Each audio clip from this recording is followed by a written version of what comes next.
Let's have a ball. Selamat malam, Pak dan teman-teman. Saya akan presentasi dari hasil survei jembatan beton 1 Bentang saya.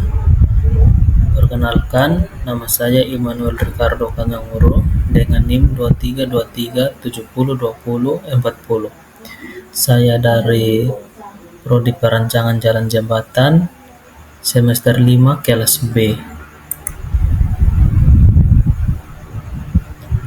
Yang pertama adalah latar belakang dari jembatan. Jembatan berperan sebagai penghubung utama antara dua titik tempat yang dipisahkan oleh rintangan alam.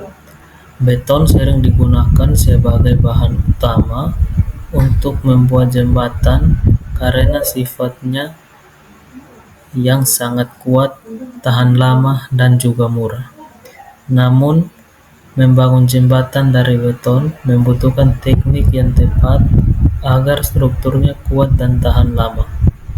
Karena itu, memahami cara membuat jembatan beton sangat penting agar hasilnya aman dan bisa bertahan lama.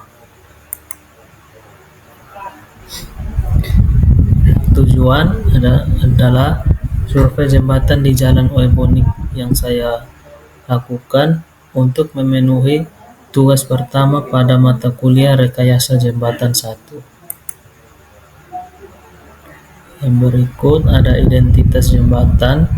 Nama jembatan adalah Jembatan Oebonik, lokasinya di Kecamatan Molava, Kelurahan Sikumana, Jalan Oebonik 1. Tipe jembatannya jembatan beton, jenis materialnya beton bertulang, panjang jembatannya 15 meter 80 cm dan lebar jalannya adalah 6 meter 30 cm. Ini untuk lokasinya bisa buka di Google Maps. Yang berikut ada struktur bawahnya. Yang pertama ada pondasi. Pondasi merupakan bagian bawah sebuah bangunan yang bertugas untuk mendistribusikan beban bangunan ke tanah atau lapisan tanah yang kuat. Tujuan dari pondasi adalah agar bangunan tetap kokoh, tidak berpindah tempat, dan tidak mengalami kerusakan karena beban atau gerakan tanah. Yang berikut ada struktur bawah yang berikut adalah abutmen. Abutmen adalah bagian dari jembatan yang berada di ujung-ujung jembatan. Fungsi abutmen adalah sebagai penyangga yang menerima beban dari rangka jembatan dan meneruskannya ke tanah atau pondasi. Selain itu, abutmen juga membantu mencegah tanah di sisi depan jembatan dari kemungkinan longsor. Dengan demikian, abutmen sangat penting untuk menjaga agar jembatan tetap stabil dan aman. Dari hasil pengukuran saya di lokasi jembatan itu, saya mendapatkan lebar jembatan yaitu 8 meter 5 cm dan jarak antara abutmennya adalah 13 meter 80 cm dan tinggi kepala abutmennya adalah 1 meter 70 cm dan lebar sayap abutmennya adalah 1 meter dan tebal ujung sayap ke awal kemiringan yaitu 50 cm dan tebal kemiringan itu sendiri adalah 55 cm dan tinggi akhir kemiringan ke tanah adalah 1 meter 20 cm. Berikut adalah struktur atas. Yang pertama ada gelagar memanjang. Wheelmark atau islin adalah balok utama untuk jembatan yang arahnya sejajar dengan jalan dan berfungsi untuk menyalurkan beban dari lantai jembatan ke tumpuan. Dari hasil pengukuran saya mendapatkan lebar gelagarnya adalah 50 cm, jarak antara gelagarnya 1 meter 25 cm, tebalnya adalah 1 meter 20 cm, dan panjangnya sesuai dengan panjang jembatan yaitu 15 meter 80 cm, dan jumlah gelagarnya ada 4. Yang berikut ada diafragma. Diafragma adalah pengaku melintang yang menghubungkan gelagar agar jembatan stabil dan tidak bergetar.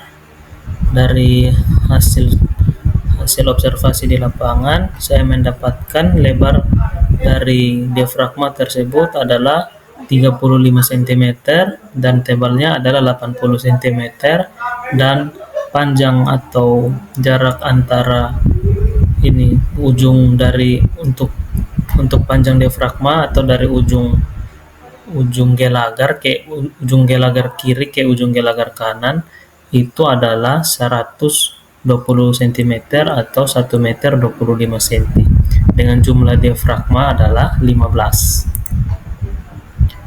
Yang berikut ada plat lantai. Plat lantai adalah bagian jembatan tempat kendaraan melintas yang berfungsi menyalurkan beban ke gelagar di bawahnya. Untuk platnya sendiri, untuk kita mengetahui tebal platnya, kita pertama ada mengukur tebal trotoar itu sendiri, yaitu 50 cm, dan kalau tebal trotoar ke aspal yaitu 20 cm. Untuk mendapatkan tebal plat lantai, yaitu tebal trotoar atau tebal trotoar keseluruhan dikurangi tebal trotoar ke aspal. Jadi kita mendapatkan 50 cm dikurangi dengan 20 cm, dapat tebal plat lantai yaitu 30 cm. Kalau untuk lebarnya, lebar plat lantai yaitu 6 meter 30 cm dan panjangnya 15 meter 80 cm. Yang berikut ada bangunan pelengkap, ada tiang sandaran beton atau pembatas dan railing. Pembatas atau sandaran beton ini dibuat dengan tujuan untuk memberikan keamanan bagi pengguna jalan dengan mencegah kendaraan jatuh dari jembatan. Di lokasi yang saya mengukur ada diameter dari railing yaitu 7 cm dan tinggi ini tiang sandaran adalah 1 meter 5 cm dan panjang setiap sisi dan lebarnya adalah 20 cm, dan dari jarak dari loneng ke tembok penahan adalah 44 cm dan 45 cm. Terus jarak dari tembok penahan, karena tembok penahannya ada berjumlah 6, jadi untuk dari jarak tembok penahan 1 ke tembok penahan 2 adalah 2 meter 42 cm. Terus untuk tembok penahan kedua itu ada 2 meter 44 cm, dan yang ketiga ada 2 meter 19 cm, dan yang keempat ada 2 meter 29 cm, yang kelima 2 meter 30 cm, yang keenam ada 2 meter 40 cm. Terus jarak dari bawah ke railing yaitu 44 cm, terus dari railing ke railing ada 42 cm, terus dari railing ke atas ada 12 cm. Untuk bangunan pelengkap yang kedua ada trotoar. Trotoar merupakan bagian dari jalan raya yang khusus disediakan untuk pejalan kaki. Di lokasi yang saya mengukur untuk lebar trotoarnya saya mendapatkan 55 cm, terus tebal trotoar ke aspal yaitu 20 cm.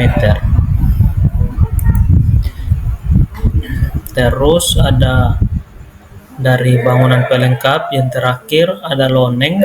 Loneng adalah bangunan kecil di atas jembatan yang berfungsi sebagai rumah pengaman atau tempat kontrol. Biasanya terdapat pada jembatan gantung atau jembatan dengan sistem mekanik. Dari tingginya loneng sendiri itu saya mendapat yaitu 85 cm dan lebarnya 50 cm. Untuk panjang loneng itu sendiri saya mendapatkan 2 meter 65 cm. Berikut ada kesimpulan dan saran. Kesimpulan dari saya yaitu elemen-elemen jembatan seperti gelagar memanjang, balok melintang, diafragma, plat lantai, railing, berit, tiang papan nama, dan loneng memiliki fungsi penting dan saling mendukung. Setiap komponen berperan dalam menyalurkan beban, menjaga kestabilan struktur, memberikan keamanan, serta menunjang fungsi dan informasi jembatan agar dapat digunakan dengan aman dan efisien.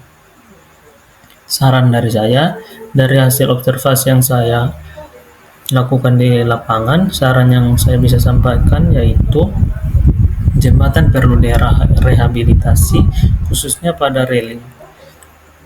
Yang kedua, inspeksi berkala untuk mendeteksi tanda-tanda awal kerusakan seperti retakan kecil pada trotoar atau korosi pada sambungan sebelum menjadi masalah serius. Dan yang terakhir adalah pembersihan saluran air.